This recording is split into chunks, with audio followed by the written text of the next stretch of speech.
There it is. Super duty tough work. What up? What's up, Mr. Glass? Yeah, man. What's up? It's been a while, I man. know. I ain't seen you in a month and 7 Sundays. Yeah, it feels that way. I know. How you been? Good. Hey, you losing weight, man? Probably. I feel like you done lost a couple since I saw you. I probably have. I ain't eating as much. See, like, are you eating better? I'm eating better, and I'm not the fast food because I'm not going to work. So That's I'm at true. home, so I'm cooking. Yeah, you know, and I don't have like I was really bad at preparing lunch to take with me, so I would fast food it on the regular. Yeah.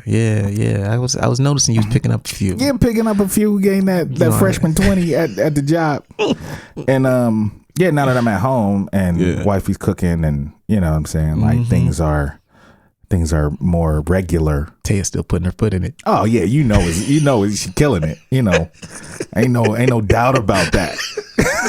It's still going down. There are times that I overindulge. Yeah, I could imagine. Yeah, like for Easter, like we had roast potatoes, mac and cheese. You ain't call your boy. Baked beans. Send me some more. It would be in a quarantine. You know what I mean? I gotta come pick it up. You can lap it on the porch. Yeah, she went in. So yeah, days like that. Yeah, but for the most part, yeah. Your leftover game should always be strong. Oh, cooking dog. like that. Oh, It's dog. like, Yeah. yeah. I think we ate on that. Like we just got rid of that stuff Right, so it's yesterday. almost a week. Yeah. Nice. Yeah, Man. But yeah, we back. Super duty tough work. We've been going for like a week. Yeah. And just handling life stuff, man. Yeah, man. And Kicking back a little bit. it felt good. It did. I was like, oh. It did. It Started did. writing rhymes and I ain't wrote a rhyme in so long, but I've been making beats though. I've been making some bangers. damn. Yeah, I wrote a song. I wrote a verse yesterday and a verse the day before. And I think I wrote a whole song like this weekend or something. So You're getting them bars off. yeah, bruh. This is what you do. And I was like, oh, it's Saturday night. I'm not editing the podcast. Right. Bars. Let me just bar it up. Made a beat, wrote some rhymes. Man, it felt good. Yeah. So, we back.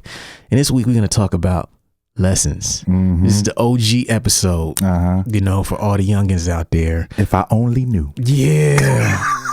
If we'd have had OGs. Right. They would have bestowed these lessons upon us. Right. But we didn't have OGs.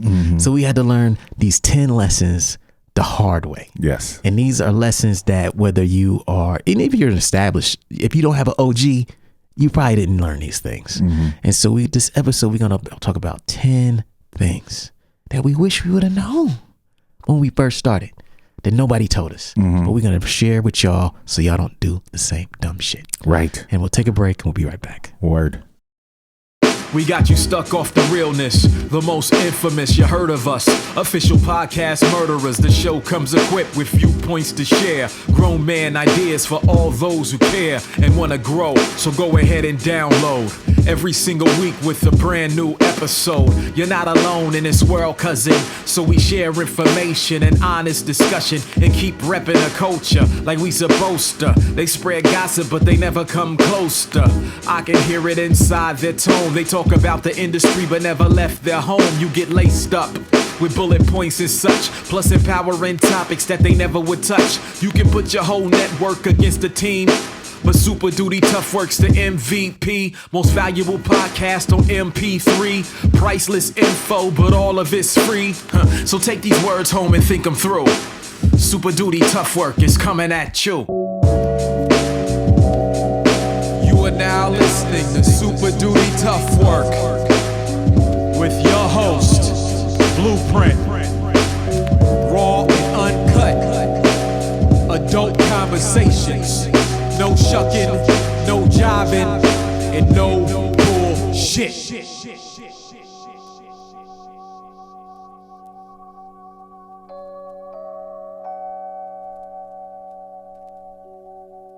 Man. Yup. Okay, folks. Super Duty Tough Work. Yeah. The most infamous podcast this side of Alum Creek. Can't be quarantined. Can't be contained. Can't be contained. Cannot be stopped by any means necessary. We podcasting on you bitches, whether you like it or not. Word. And this episode, man, we're going to break down lessons from an OG, you know. Lesson number one, to all you new artists out there, to all you up and coming artists, and even you old artists who've been in the game for a minute. Lesson number one is you only get to be new once. Facts. What does that mean, Blueprint? A wise man once told me that you only get to be new once. And what they meant by that is like when you're a new artist and you are on your ascent, you're starting to get a bunch of press. Yeah. All the magazines is writing about you. Yeah. The websites is covering you.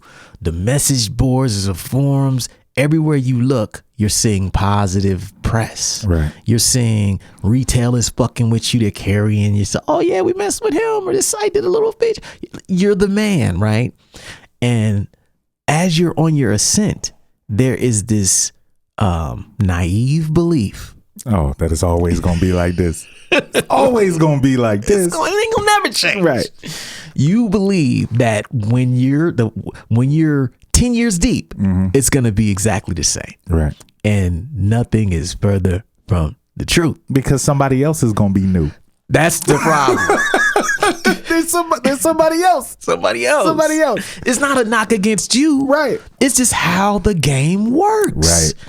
Art, music, whatever is built upon these websites, these media platforms promoting the new, the hot shit. Yeah. When we were teenagers, the new hot shit was Public Enemy, Tribe Called Quest, whoever the fuck. And we heard about them all the time. Right. But then 5-10 years later, it changed. Yeah. The new shit was something completely different. Nas. Yeah. You know, like, yeah. Rockin' with Hill, Jay-Z, Mobb Deep. Big. It changed, right? And the same level of press that the people we saw could get at the beginning, they didn't get that as much. Nah. They wasn't getting the covers as much. Nah. They wasn't getting the love. Now, that's not to say that just because you don't get press or all this publicity that your career is over. Right. We're not saying that. What we are saying, though, is that you only get one time to be new. So take advantage of it. Right. Don't squander it. When you're out there and you're getting these opportunities and you're a new artist and you're new to your field, maximize everything. Yeah. When people extend something to you, take advantage of it. Don't sit there and think that that's going to continue to be there, because although there are plenty of artists who have had long careers and have managed to get good, favorable publicity and stay in the limelight for a long time, that's the exception. Yeah. It's not the norm. Nah, it's not. The norm is that you're new. A couple years later, you know what I'm saying? Yeah. Someone else new is now getting that pub. Then they get shuffled out. Right. Someone else new takes their place. And this is a revolving door when you're involved in this. But it doesn't mean that that's the end. It means that you got to accept it for what it is, because it's easy to get jaded when you're not new anymore. It's the same way with anything. Yes. I mean, you look at freaking iPhones. You know what I'm saying? Like, after a year, ain't gonna be no more commercials for the iPhone 11. It'll be the iPhone 12. You know what I'm saying? Like, nobody cares about the 11 anymore. Yeah. You know what I'm saying? I mean, they care. People still gonna buy it. People still gonna use it. Yeah. You know what I'm saying? They still rock with it, but yeah, we're OG iPhones. Yeah, basically, we the OGs. You know what I'm saying? iPhone ones in the building. But that's how it is with anything. I mean, you look at any art. You look at the basketball players.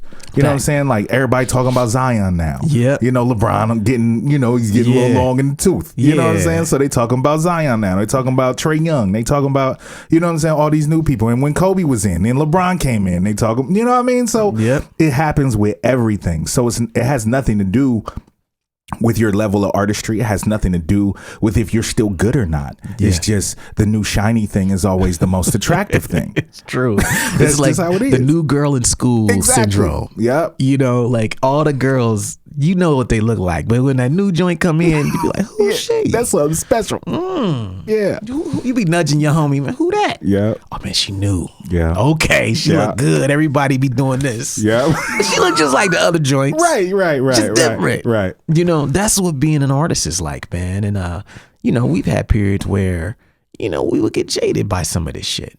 Because understand, when you're on your way up, man, it's like, it's very easy to believe that that's what it's going to be. Oh, yeah. And nothing is going to change. And just like, we had our time as up and coming artists, we are now veteran artists, or established. And now we have to act accordingly and move accordingly, because otherwise this shit will just we'll get jaded and we'll be mad that we don't get what they got. Right. But we got something that they don't have, and we just have to celebrate that. But it's important that you know that. Yeah. Because nobody told us.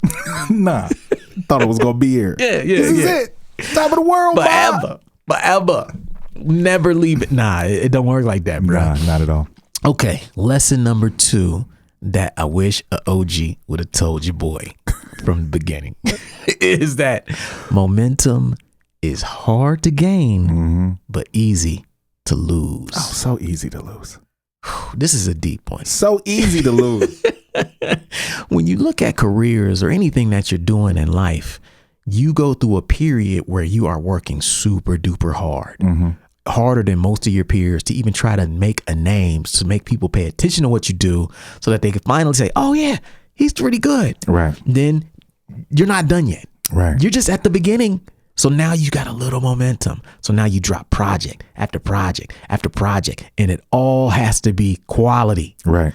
Now, what's messed up about this whole thing is that all it takes is one little misstep. Yep, that's all it takes. And people be like, damn, he fell off. Yep, I ain't fucking with him no more. He's cool, but yeah. My man's over there though. He got the hot shit. That joint from 5 years ago though. Yeah, his first shit. That was my favorite shit. Like, people will look at it like, what have you done for me lately? Because the true fact is that when you lose momentum, it is tough to get it back. Yeah. And what a lot of artists don't also understand is that this is a life thing. This is not even art. You think about all the things that can happen to you as a person. Right. And you're also putting out art. You can have family situations, from tragedies to relocating. You can have children. You can have families. You can switch jobs to where your work schedule's different, going back to school, getting out of school, promotions, losing jobs, like all of these things that this is regular life. Right. Heartbreak. This goes on whether you're doing art or not. Right. And this affects your momentum.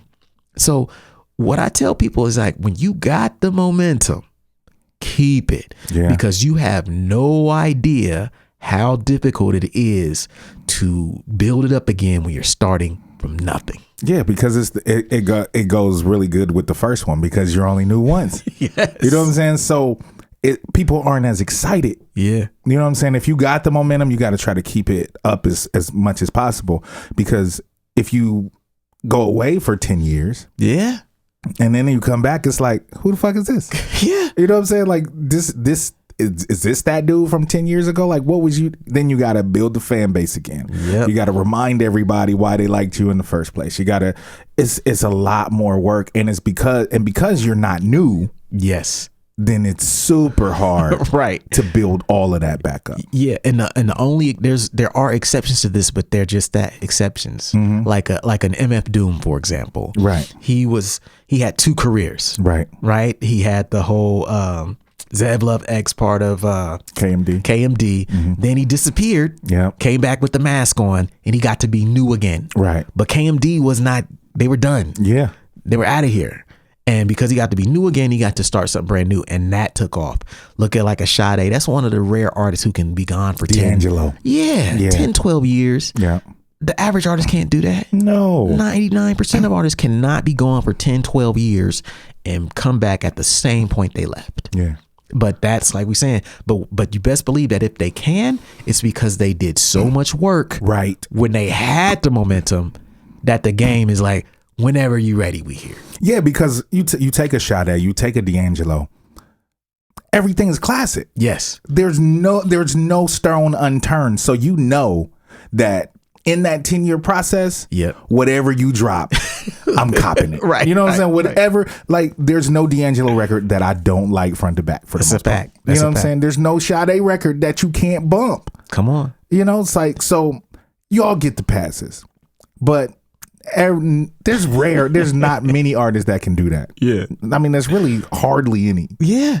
Yeah. It's like maybe a handful or two. You got to be certified. Yeah, you got to be that guy to or get away girl with that. Yeah. And it's not easy, man. So like, don't look at the Sade's and those guys and say, oh, well, I can just do like that and have the same results. Yeah. Nah, you get those results after you had this period of being new, being that guy, then having momentum where you're just killing it year after year after year. Like I was doing some research on De La Soul for the book, and I made a tweet last week like, yo, De La Soul had one of the best 4 album runs in the history of hip hop. Oh hell yeah!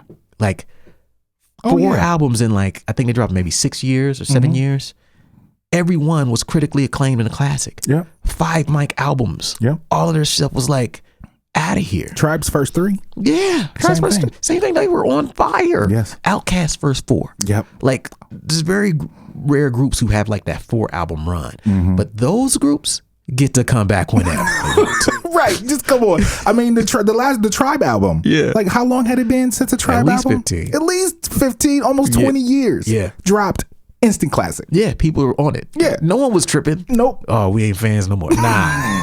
Nah, come on, please. Just let us know. Just let us know when you coming. Yeah. And that's the momentum. They didn't need momentum, but everyone else, you need momentum. Right. Don't fuck up momentum when you have it. When you have it, cherish it, because it's very easy to lose and it's hard to gain momentum from when you're standing still. Facts. That's number 2. Number 3 lesson I wish OG would have told me. And this kind of follows. These are following and building on building some shit. So lesson number 3 is that one classic album is worth more than 10 decent albums. Facts. And people don't get this. People don't understand. They just want to drop. Yeah, they just want to keep dropping. Give people more. Nah. It's like, hey man, you gotta really, I would like to believe, everyone would like to believe that just dropping music in this era is what builds a fan base. Right. But there are an incredible amount of examples of artists who just drop one definitive thing. They can tour for the next 20 years. Yes.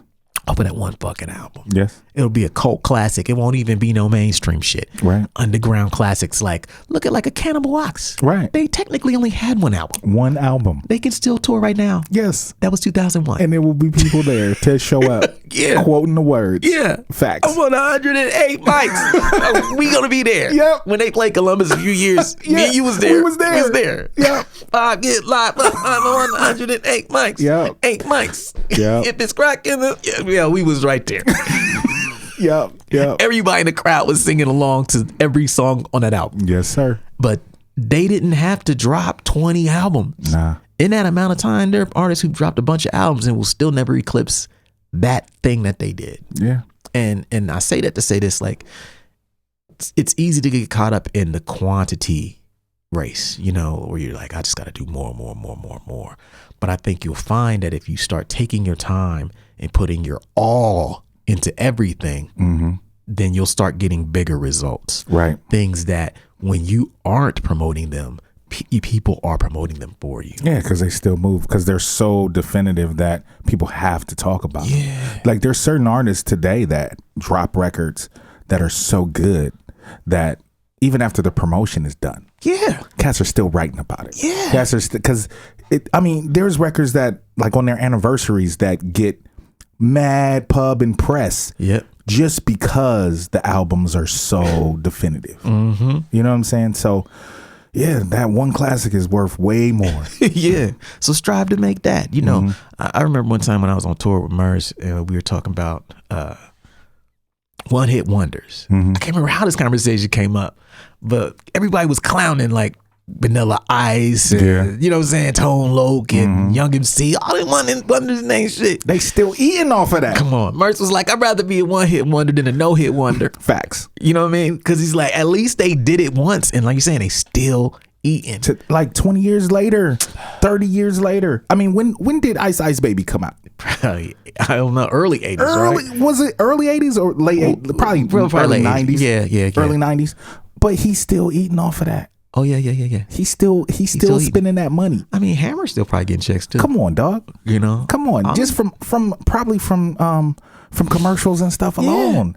Yeah, he can always be. Always. You know, yeah, it's a trip. Like people think that, oh, well, I don't want to be like that guy with one dope album and, you know, or I don't want to be like that guy with one dope song. Nah, you do. Yeah.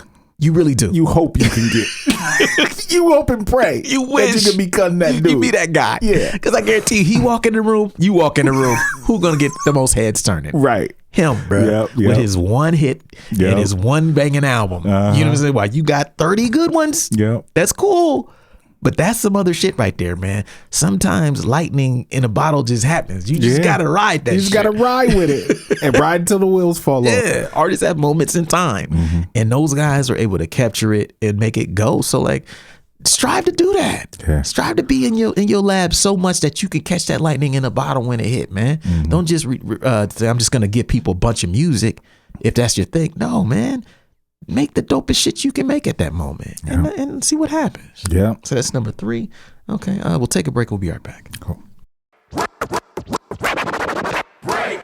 What up, everybody? Blueprint here to let you guys know that all 3 of my books are finally back in stock. That means right here, What a Night. This book is back in stock. It's $10. This is a book about the worst shows in my career. That's 10. Word is Blog Volume 1 is back in stock. That's $10. And also The Making of Adventures in Counterculture. This book is about my Adventures in Counterculture album. If you have the album, you love the album, you should have a book too. That's $10. All 3 of these books are back in stock for $10 each, or you can get all 3 of them for just $25 right now on waitlist.net. That's all I got today. Thanks for your support. Peace.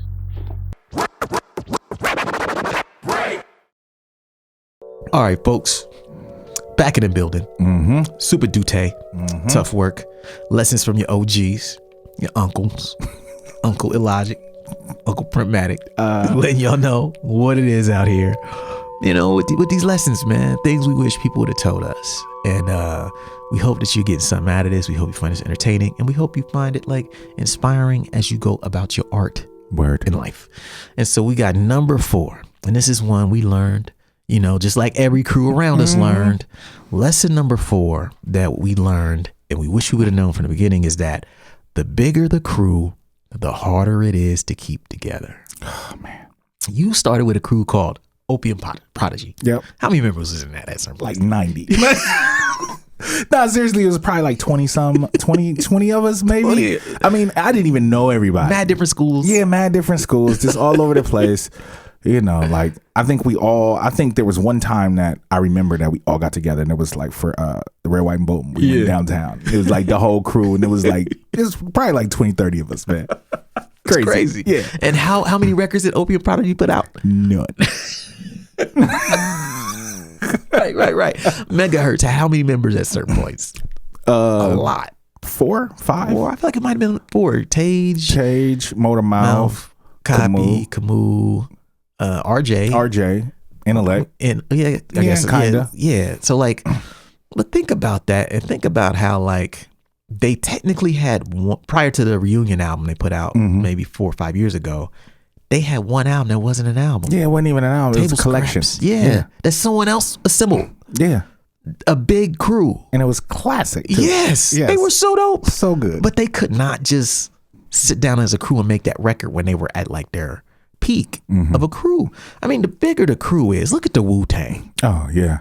I mean, it's just surprising that they can still stand each other. Yeah. You know, the fact that they can come together every now and then right. and do like a song. Yeah. You know, the fact that all, you know, even like 7 of them will be on a song. You know what I'm saying? Or like 6 or 5.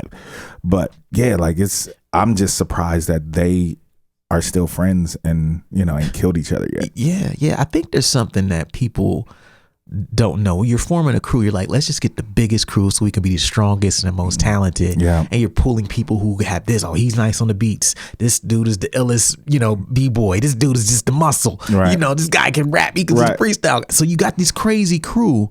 But what you fail to realize is that the more people you put in it, the harder it is to keep together because you got that many personalities. Yeah. And that many sets of expectations, ideas, agendas to satisfy. Yeah. How do you satisfy crews with more than 5, 6, 7 people? Like you can barely get crews with 2 people to stay together sometimes. Right. Like 2. 3. Yeah. You got different personalities, man. I was listening to Dilla, an interview he did, and they were asking him about what is his fondest memory, his most memorable moment dealing with the Far Side. He says his most memorable moment with dealing with the Far Side was when he was recording Drop and the joints for their second album, Lab Cabin album. I guess he was in LA living with them for a time while he was doing some beats for him for that record. He said the memories that popped out to him was these dudes scrapping over which sampler had the best filter, the S950 or the ASR 10. Wow, they fought over it. Blows. That's crazy. Squabbing in the vocal booth over which filter sounded the best. He wasn't in it. Right. He's a producer. Right. You know, like the Far Side is a perfect example. 4 people and a producer. They got that first joint out. Producer left after the first one. Yeah. Then they had 2 people leave, and it's been a revolving door ever since. Yeah. And I'm not saying that crews are bad. I think crews are super inspiring, and we've all been in them. Right. But we've all had moments where how many people was in waitlist? How many people was in the Escoville? Like we was 6, 7 deep too. Yep. That was like everybody. That was 2 of us. Yeah. Come on, this is it. This is it, bruh. Me and you, last man standing. All that shit we've been through. We had mad crew. We had the dopest unit back in the day, son. Where are they? You know, but it's hard to keep that many people together as you learn. And like we talk about just with the momentum as it relates to your life, the more members you got, they all got different things going on. Facts. Some people will go to the military, come back. Some people will get married, disappear. Yeah. Some people will just fall out of it. Yeah, they just don't feel it no more. It's just not them no more. They gotta, so they grow out of it. Yeah, so it's very hard. So it's like and the reason we bring this up now is because a lot of people, when they look at their careers, they wonder why they didn't get things done. They wonder why certain things didn't happen for them. They can look back and I think they'll find that a large part of that was because they had too many people involved, too many hands, too many cooks in the kitchen. Yeah, I mean, you and I had a 3-album run, but when we would do records, it would just be me and you. Oh yeah, we didn't. No one was at the crib with us. It was you would come over with some rhymes, I'd have some beats, and we would kick it all night. And I'd take you home, we record some shit, and that's what we did. Yeah. But that's as simple as it got. Right. You know, everything else is just moving pieces. And the more these moving pieces you have, the bigger the crew you have. You got to be very cautious about how much you invest in things that they're involved in, because at some point, they're going to probably not be there or make it complicated. There's going to be beef between certain members. Yep. You're going to have to get rid of somebody. Somebody might get rid of you. You just don't know. Yeah. And so it's like, look, man, the bigger the crew, the harder it is to keep together. Yeah. That's the lesson. Yeah, I don't really got much to say about that. Yeah, I mean. Yeah, you lived it. Yeah, I was there. So my own 2 eyes. Yeah, exactly. So that's number 4. Okay, number 5, man. And this is one that I think we can speak on uniquely as grown-ass men in the game. Lesson number 5 that I wish somebody would have told me at the beginning is that this is a marathon and not a sprint. Right. At the beginning of your career, especially with the competitive element that we came up with the battling, and you know, we was down to do whatever you had to do to get the gusto, right? And you get that competitive thing makes you feel like it's legit a race. And the thing is like, it is a race, but it's actually between you and you. Right. Yeah. Not between you and them. Yeah. And the longer you look at the races, it's me against that crew or me against that producer or what's he doing? I'm against him. The more you do that, the more you start to run someone else's race. And you run a race that may not even fit your strengths. Yeah. You get out of your zone. Yeah. You know, it's just like as a sprinter, when I was running track, like your lane, when you in that lane, I didn't see nobody else. Yeah. I didn't see nobody else running with me. And when you're running your race, you have to think that way. Otherwise, that's why they put blinders on horses. Facts. When they running. Facts. So they can keep focus on the goal ahead. You got to stay focused, or else you'll be looking around and you'll fall behind, or you'll be trying to, catch up with this person or that person when they running their race. See, they doing what they can do. See, you need to do what you can do. Yeah. Yeah. And I would like those listening to really just think about some of the decisions that you would have to make. Think about the decisions you would make right now in your career. Now, if I told you that you were going to have a career that was 3 years long, and I said, hey, you should learn to play the piano, you would be like, I don't know, man. I only got 3 years. By the time I learn that, I'm out of here. Right. But if I told you you're going to have a career that's 30 years long, right, would you learn the piano then? Yeah. You'd be like, dude, I'm in this for the long term. And that's the difference between the sprint mentality and the marathon mentality. The marathon person is thinking, this is a valuable investment, period. Right. Because I'm going to be around as long as possible. And if I do this, I will be around as long as possible. Right. If I learn how to play the piano, I can play the piano when I'm 90. Thank you. I can do that I can play the piano on my bed if I need to, if I can't stand up. Right. You know what I mean? I can play it in church. Right. I can play in a band. Right. Anything. It opens up all these things, right? But some people won't make, and that's just a simple example, but I think that's a good example as far as the decisions you need to be making for your career. Every decision you make is not just a race to get the thing done. Right. You have to build skills that allow you to make money for a long time, that allow you to evolve as an artist for a long time. And it's impossible to make those decisions if you're looking at it like a sprint. Right. Because you're just doing what's right in the moment. And doing what's right in the moment could have you jeopardizing a long-term career. Facts. That's number 5. Okay. Number 6. This is something I learned the hard way. I've learned it too. Yeah, that's true. I've learned it too. That's true. Lesson number 6 from the OGs. You know what I'm saying? Every time you change, you lose people. Yep. Now, that's not to say that there's no gain in it. Right. Yeah, because you can gain people too. You can gain people. But you're going to lose some.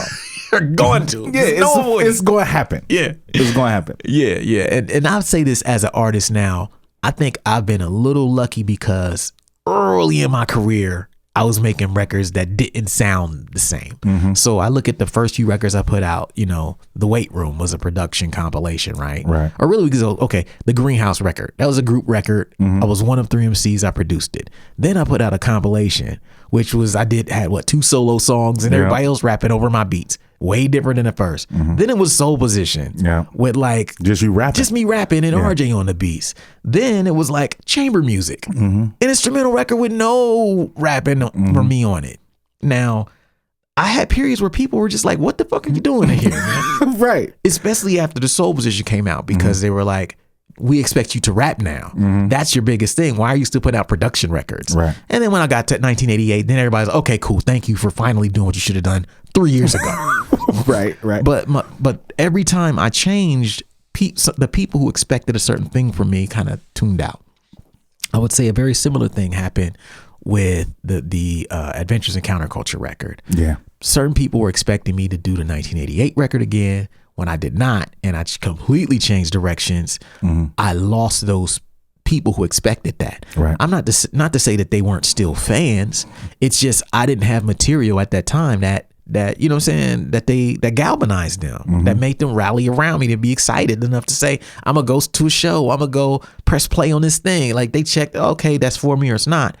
But I was going in a different direction, and therefore they were not necessarily coming with me. Right.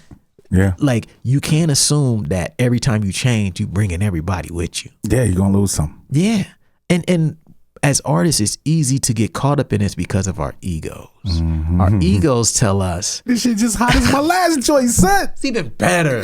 You do it. All my new shit, my best shit. Right. What's wrong with y'all? What's wrong with y'all? Y'all still on that old shit? Y'all sleeping. This the new shit. On my old shit by my old albums. I'm the best. Yeah, you want to hear that? Go listen to that album. Ain't that the most cliche artists say?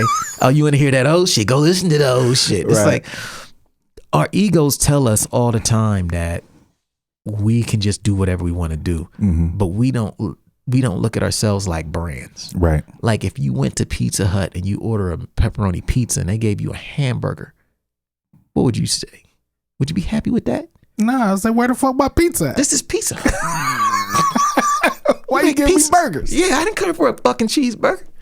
I came here for a pepperoni pizza, man. Yeah. You're not fooling me. This is a cheeseburger. Yeah. Now can you give me my pizza? Tear this place up. Give my money back. Yeah. Right? It's a very simple branding lesson, but it's one that very few artists want to admit. Yeah. Yeah, I went from Celestial Clockwork to Diabolical Fun. Yeah. I saw Very, very different. Yeah, I saw that. Yeah, you were there. Yeah. You were there. Lost some people. Yeah. And not saying Diabolical wasn't a good album. Yeah, but it wasn't. But it wasn't what you were doing. It wasn't on that. Yeah. It wasn't on that, poetic, down tempo. Yep. Kind of darker. It was a bright record, up tempo, hype, bright colors, everything, and it was like complete antithesis. Yep. And it was like, oh, nah, we not rocking with this. Yeah. And you had to do it though to see that. Right. A lot of people, they just assume that everybody coming with them. Mm-hmm. And then when they drop that thing that they know damn well they changed directions and it don't hit like it's supposed to, they be mad at everybody but themselves. Yeah, I knew. I knew going in. I was like, okay, it's complete, because even in my interviews and stuff, completely different album. Yeah. Completely different direction. Setting everybody up for it. It's going to be something different. It's something different. Yeah. It's something different from what you're used to. And, they was like, yes, you're right. We out. Yeah, peace. We're going to be over here till you get back to that thing. And then you get back to that thing. We'll Let us know. We'll hop back aboard. Yeah. But it's something to make you think, man. Like there's a certain amount of ego that we have to be very careful of as artists. And I wish someone would have broken it down to me like that early on. Mm-hmm. And I'm not saying that I regret having the diverse catalog that I do. I don't, because I'm a producer. So, I've been one forever. So it's like, I was going to put out those records, but I wish I would have had the understanding of branding early on to understand the impact that the sequence of doing that. Mm-hmm. You can do those things depending on once you establish that one thing. Or maybe compartmentalize it. Yeah. And do different things. The different name. Different anything. Names. Yeah, change the name. Yeah, but I didn't do that. And I try to tell artists now, like, yo, learn from this shit so that you don't make these same mistakes, because it's very easy to think that you can do anything. Just because you can technically do a bunch of different stuff doesn't mean that you can change the minds of the people to perceive you as being that, because it's really not about what you do. It's about what people perceive you as. I think the problem with us as artists, like it is an ego thing, because we get tired of doing the same shit. Yeah. As an artist, but we think it's the same shit. Yeah, we think it's the same shit. In our heads, it's like, oh, well, that's what I was doing that last time. I want to do something different. Yeah. So in our heads, we're thinking like, I'm tired of being put in this box. Yeah. I need to escape the box. But people don't understand that it's not necessarily a box, because every record ain't going to sound the same. Thank you. It might be in the same vein. Yeah. But it ain't going to be the same record, because you're not the same person you were when you made that last record. Yeah. So it's going to be a different record. So if people start looking at that kind of stuff differently, then maybe, like we can start, progressing a little more in that area, because it's hard as an artist to feel like you're trapped and want to go in this different direction, but feel like, if I go here, am I going to lose everybody, and not do it out of fear? Mm-hmm. Mm-hmm. And, and there's also like the other element to that, which is like, there will always be someone telling you to not take any chances. Mm-hmm. And so you yourself are telling yourself, I need to do something different. I need to get out this box. And then you got somebody else like, nah, why don't you stay in that box, man? Yeah. But and your instinct is to automatically rebel against this person who's telling you to keep winning, doing what you're doing. Right. Right. And so it's a mind fuck. Like you're sitting there like, okay, are you rebelling for the right reason? Yeah. Or just simply because that person is, you know what I'm saying? Yeah. Fucking with your ego by telling you that, hey man, that shit winning over there. Yeah. Or you could be on that like, I'm the man. I'm always going to be the man. I can do whatever I want. And the people coming. Right. Yeah. Nah. Yeah. That's probably a big part of it. Like, nah, God, you know who I am? This is me. I do what I want out here. This is me. I'm gonna win regardless. And when you don't, you be salty. Facts. That's number 6. Okay, we'll do number 7. Number 7. Man, this is a deep one. Lesson number 7 from your OGs is being on top isn't what you think it is. They talk about it all the time. The people on top talk about how lonely it is at the top. Nobody want to listen. They don't want to listen. They've been saying it for years. They've been saying it for years. The top ain't always what it's cracked up to be. It's not, man. Like you have these artists, and not even just art. This goes for whatever you do. The perception is that when you're coming up and you reach the top, it looks just like it does now, just bigger. Yep, just with more money. Just more money. Bigger house. Prettier women. Yep. Nicer cars. More respect. Yeah, you get that. Yeah. But you get a lot more. A lot of negative come with that. Yes. A lot of dark side. A lot of responsibility. Yeah. A lot of temptation. A lot of things that are that can have a big impact on your life and other people's life in a negative way. Now you're expected to be somewhat of a role model. Like being on top, to me, I remember having a realization, and the Columbus one is what gave me this realization. I remember all those years, I just was in the background. And I remember 1988 came out, and people started getting jealous. And I remember I started getting dissed and stuff, and I was like, yo, that was my man. Why is he dissing me like that? And I wasn't even mad. I was confused and hurt. Yeah, they're taking shots at the throne, man. And I was like, you didn't know you was on the throne. I was on the throne. Yep. I had no idea. No clue. I'm thinking that it's just like it was a year ago. Yeah. That's my guy. What's changed? Now, though, they are looking at you like, oh, now you're the guy. You that dude. Yeah, now. I'm looking shots at you now, buddy. Yep. You gonna catch this shit. Yeah. And then everywhere I looked, I remember there was a point where this chick I was messing with, her friend did hair. Some rapper gave her friend a mixtape that had a song with some fool dissing me that I ain't never heard of. Like, yo, your girl is dating Blueprint, right? Get his mixtape to him. Yeah, let him know. Yeah. I'm coming for him. I'm on my way. I was like, how have we gotten to this point? Yeah. Just a year ago, everywhere I went, it was love. Now everywhere I looked, it was like people like, okay, yeah, fuck him. Same people I was just having fun with. That's what happens. People don't understand that being on the top is not what they think it is, man. If you're not ready for the resentment that comes along with the extra love, if you're not ready for the responsibility that comes along with the success, it's not gonna be fun. You wonder why these people who are super famous end up strung out on drugs and all of that. Right. Or just lonely, committing suicide, doing all kind of crazy stuff because it's crazy up there. Yeah. It's crazy up there in that stratosphere. What you think it is? Nah, ain't always heavenly cotton balls. No. It's kind of like the backstage. Yeah. You know, like to us, backstage is this depressing, right, empty place that we don't like to kick it. And we're just like, this is whack. We just go there to take naps and there's like nothing going on. Yeah. But to the average fan, they're like, what's going on backstage? Can I get backstage? Who's backstage? Right. Can I go backstage? Can you take me back there? I'm like, there's nothing back there. Right. That shit is empty. Right. No one wants to be kicking it with you back there anyway. There's a cooler with water. That's and it. Some oranges. It's way cooler out here. That's why I'm out here. Right. With you. You can't tell them nothing until they get there. Then they get back there like, oh, you're right. This isn't cool. This is whack. This is depressing. But y'all ain't doing nothing back here. Right. I'm going to go back and watch the show. That's how the top is. You go through all that shit trying to get backstage. You get back there, it ain't nothing. You get up top, it's like, oh, man, this is not what I thought. Like, don't assume that shit is going to be everything you think, because the sad fact is that you're going to start attracting more like problems once you're on top. Yeah. And if you're not mentally strong enough to deal with that, you're going to sabotage your own career. Yeah. So know going in, you still want to strive for it, but know that things are going to change, and it probably ain't even going to be you. More money, more problems. Thank you, Biggie. He told y'all. He told y'all. He been told y'all. He told y'all. So that's number 7. Yeah. Okay, we'll take a break and we'll be right back. What's up, everybody? The deal we're running today on weightless.net is a 2-Headed Monster CD plus 2-Headed Monster t-shirt for just $20 total. That's the t-shirt and the CD for $20 total. The t-shirt we have in every size. That's small, medium, large, extra large, and 2XL. Every single size, men's sizes. We ship internationally. So you can get the CD and the t-shirt, or I should say CD and a t-shirt for just $20 on weightless.net.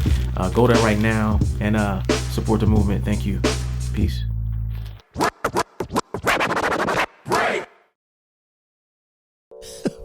Let's just run a big homie. You know what I'm saying? Yeah.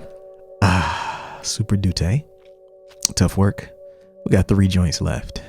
3 joints left. This next lesson from your OGs is really about how the game works independently.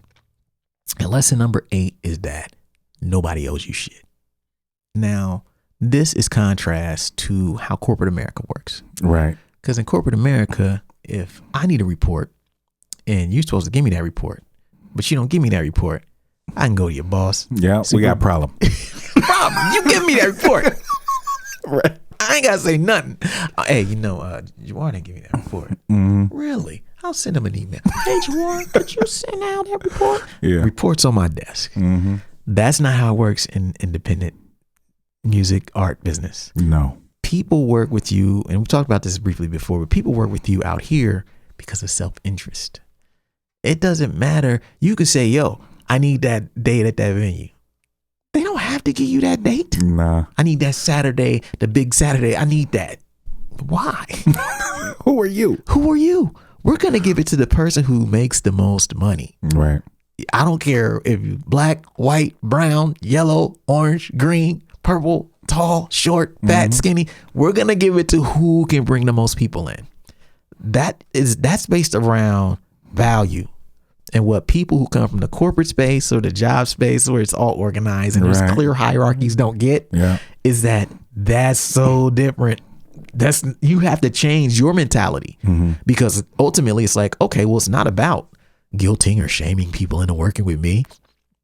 It's not about so what do you need? Yeah. How can I be of value? How can I be of value? That's it. And if you have no value, people are going to treat you way differently than if you have value. And so sometimes you may be looking at people and saying, why do they get treated like that? Why do they get this and I don't get that? That's largely because they're perceived to have more value than you. Right. I'm not saying that is true or not. Who knows? But all I know is that's the perception. And perception is very important out here. Very much so. If you don't got no value, it's no reason for people to mess with you. If you can't bring value to their situation, then what is the purpose? Unless they just gonna fuck with you just to fuck with you because y'all boys. But that can only go so far. Thank you. That ain't gonna last forever. You ain't gonna always get that free beat. You get one shot. Yeah, you get one shot. Yeah. And it ain't gonna happen all the time. So make sure you take advantage of that, but also make sure that you're valuable. Thank you. Say that again. Make sure that you're valued. Do something to add value to your presence in other people's lives, in other people's careers. Thank you. In other people's businesses. That's the only way that you're gonna make it in any business. I mean, even in the corporate world. If you're not valuable, they will find somebody else that can do your job and do it better. Yep. And if I need a graphic artist, then I'm going to go to somebody who I know has value already. Yep. Not the dude that's in his bedroom that ain't proven himself yet. I ain't messing with you like that. Yeah. Not for nothing major. Yeah. Logo. Okay. I'll give you a chance. I'll give you a shot. Album cover. Not a chance. Right. And two, like out here, when you're out here, if you're trying to do something or work with someone and they don't rock with you, just move on. Oh yeah. Just move on to something, to someone, a different person, a different venue, a different whatever it is you're looking for that actually appreciates what you do. It may be smaller. It may not be as much prestige or may not be the biggest situation as one you wanted. But being wanted, being valued is worth so much out here that you have to roll with that because you can't force people to work with you out here. Right. You got to inspire them to want to work with you. Yep. You know, your reputation has to make them be like, man, I can't wait I've been waiting for you to, man, I've always wanted to work with you. Yeah. Because when you start showing value on a smaller scale, word travels. Thank you. Word of mouth travels because it shows that, okay, you can be valuable here. Let me give you, then people want to give you a shot. Yep. Then people want to see like, okay, he filled the 2 cap room the last 4 or 5 times, 200 cap room last 4 or 5 times. Let's move him up to the 300. See what he do. Yeah. Let's move him to the 5. See what happens. You know what I'm saying? Had to do 2 shows last time. Packed it out. 250. All right, so let's move him up to the 5. He might be ready. Let's give him the shot. See, but if you went and asked for the 5 up front, not popping. Who are you? Yeah, who are you, my dude? You don't deserve this room yet. I got this cat that I know is selling it out. Yeah. Coming on the same day. You think you gonna sell it out. I'm gonna go with my guy. Yeah, we're gonna go over here, man. No disrespect. Yeah. We're going with him. Yeah. And then when you prove it, then they rock with you super hard, man. So, you know, nobody owes you shit. And the more you tell yourself that, the more you'll be able to deal with situations that would normally make you mad or disappointed. Tell yourself, like, nobody owes me shit out here. I gotta earn everything. I mean, they owe you respect, not to just diss you, like, yeah, get the fuck out of here. We don't want, you know, respect. Yeah, but outside of that, yeah, they don't owe you any opportunities. You have to earn the opportunities by providing value to your field. Yeah, that's number 8. Number 9, and this is one that I've lived, you know, my entire career. Number 9 thing, you know, is that great art fixes everything. Yeah. And by this, I mean, artists spend a lot of time worrying about what they don't have. I don't got the best graphic designer. I ain't got no street team. My music videos are I don't have no music videos. Man, my website ain't cracking. Man, you know what, man? I wish I was on tour. I don't even have a show schedule. But man, I wish I had distribution. Man, I wish I was on Spotify. You know what fixes all that shit? Great music. Drop some heat. It drops some fire. Drop some heat. All of that shit can change overnight. Every problem you have in your career can be fixed with great art. Look at even the distribution thing, for example. Let's say you have put out a great record that doesn't have distribution.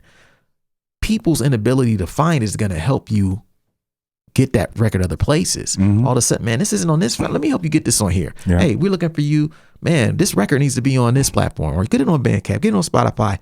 All of a sudden, you get to solve that simply because you got a record that's so in demand that you can sell it direct, and motherfuckers, the demand is so high, it's going to eventually get put on other platforms. Yeah, then people hitting you up like, yo, like, we need this in our store. We need this. Thank like, you. Yo, do you have this available? Do you have, you know what I'm saying? Is it on vinyl? Is it on vinyl? Yeah, we've been getting asked about this record, and, you know, I just looked you up because I didn't know who you were. That happened to us all the time. Yeah, back in the day, that was all the time. All the time. Yes, we sold to like one stops. Like, oh, we sell it to you. We give you 20 copies. We give you 10 copies of the record. Yeah. But we didn't have distribution for a while. Nah. And then we got distribution. It became easier. But we got that because we just were making music that people kept talking about and asking about. Yeah. And the clerks wanted it. And they're like, okay, we got to get this record. Who do we talk to? And they would email us directly. Yeah. The same thing will happen to you if you make great art. Stop worrying about what you don't have. What you do have is the ability to make great music. And that music is going to make people talk. But if you fail at making great music, none of you can have the dopest distribution in the world. Don't matter. No one's going to fucking buy it. Don't matter. We've seen that with plenty of times. We're like, we go to the stores, our shit will sell through, other people's shit will be sitting there. Like, damn. Yeah, they on Fat Beats. Yeah. We on Caroline. Right. Getting returns. Yep. We never had no returns. We never had none of that shit. Our shit would sell through. But you have to have art that makes people want to go get it. Make your art the number one priority, and all the other stuff will take care of itself eventually. Keep making dope shit. Every time you put out something, a new thing will be added to it. A problem that you had will be fixed. Then all of a sudden, you didn't have a website for your first record. You got one now. Yeah. You didn't have Spotify the first one. You got it on there now. Yeah. You didn't have no views. Now they starting to climb a little bit because you didn't now, because you put out the first record and it was so dope. Videographers now want to work with you. Yeah, they hitting you up like, yo, if you need anything. Yo, that's my favorite song. Can I do a video for that for free? Yeah. That happens to all of us, right? But it starts with the music. People will want to do things for you that can help you solve your problems if the art is right. Right. And that's something that if you're young, remember that, because no one told us that. Yeah. We learned the hard way, but I guess we had to do it by putting out consistently dope records. Yes. And that's number 9. Number 10, last joint, lesson from an OG. Number 10 lesson is that a strong team is unbeatable.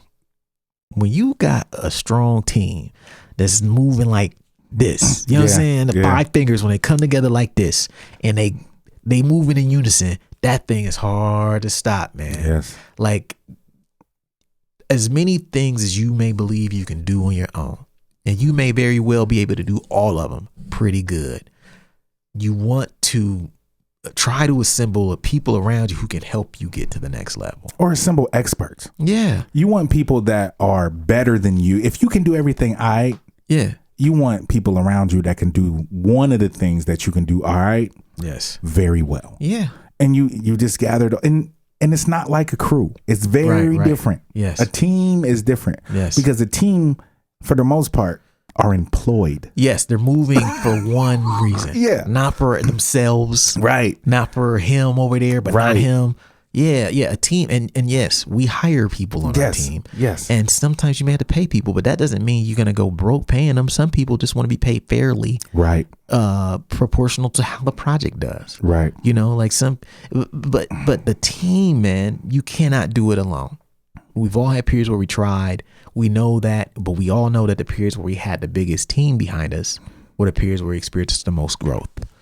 A lot of that has to do with just your time. Mm-hmm. If you're an artist, you don't have, look, I'm a full-time artist. This is year 18. Mm. I don't get to make music all day. Nah.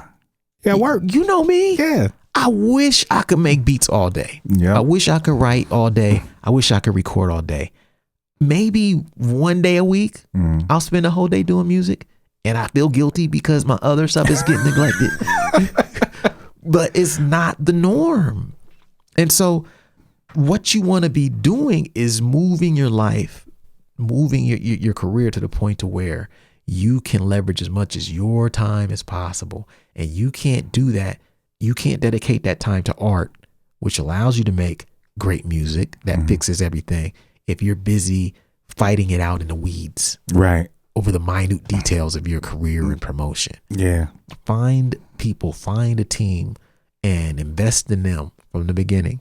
You can find people who are excited about your art. There'll be people who just want to work with you because you knew and they love what you do. And you can grow with them. And that relationship will be more than, or than any of the other relationships you could have had. Like, start on the ground floor with somebody and allow them to grow with you as you grow. But build a team. Yes. Have people you can lean on who have expertise in different areas.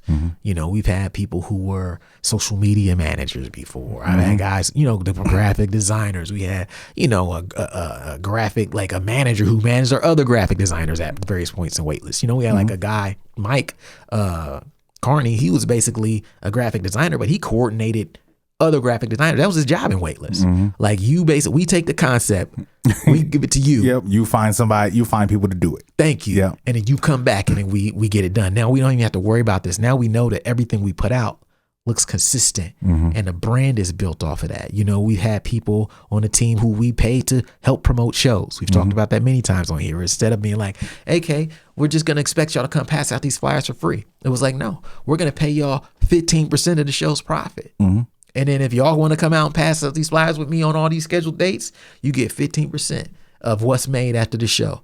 And we were making a lot of money. Yeah, we were doing pretty well back then. So that 15% was nice. Yeah, we wasn't doing bad. Passing out some flyers, right? Yeah. We incentivized it by allowing people to share in the profit of what we were doing. It's no different than having somebody who works your merch table when you're playing a show. Yeah. Of course, you can stay at the table all day if you want to and rap if you want to. But if you got somebody who stays there and watches it for you, helps you sell when you're not there, it allows you to relax. Yeah. Focus on your show. And for some people, that's very important. And you just pay them a percentage of what sells. Yeah. There are many avenues you can do that in instead of like being, oh, well, I can't afford them, so I ain't going to even try. Right. Try to build a team of people who are excited about you and your art. People who say, you know what, man, I'm on social media anyways. Yeah. Let me get you logged into the blah, blah, blah account and I'll schedule some posts about your album since you don't feel like doing it. And I know that you got other shit to do. You worry about that. I'll be over here. Let me know what you think about these posts. Next thing you know, you got a social media manager. It could be anybody. Yeah. All your friends will be on the internet all day. Probably would do it. Yeah. Some of them probably do it professionally anyway. Yeah. But until you ask, you got friends who are ill with the camera who ain't never done nothing with it though. Right. Man, you ill with the camera, man. You ain't never done a movie, video, shorts, nothing. Yeah, come follow me around. Thank you. Follow me around. Just come on the road with me and just shoot. Just shoot. Come to the show. Yeah. Come to rehearsal. While I'm making beats, come through with the camera. And let's just make something dope. Yeah. As they learn, you learn, and everyone is coming up together. But building a team makes it where you're very hard to beat because the average person is trying to do so much on their own that they can't compete with you. We do have a whole episode about the perfect team as well. That's true. That's very true. You know I wish I knew what number that is. Shameless plug. Yeah. I forget which one it was. Yeah, too. it's Building a Perfect Team. Yeah. People love that episode. Yeah, it was a really good episode. Yeah, but we break down the pieces of the perfect team based for this environment right now. Yeah. And what we think would help you the most in your career if you're going to invest in people around you. Yeah. And that's number 10. That's it. That's it. Man, yeah, we was right at an hour. Who's cooking today, man? Nice. Okay, so let me read these back. 10 things we wish we knew at the beginning of our career / 10 lessons for new artists / lessons from your OGs. Number 1, you only get to be new once. Number 2, momentum is hard to gain, but easy to lose. Number 3, one classic album is worth more than 10 decent albums. Number 4, the bigger the crew, the harder to keep together. Number 5, it's a marathon, not a sprint.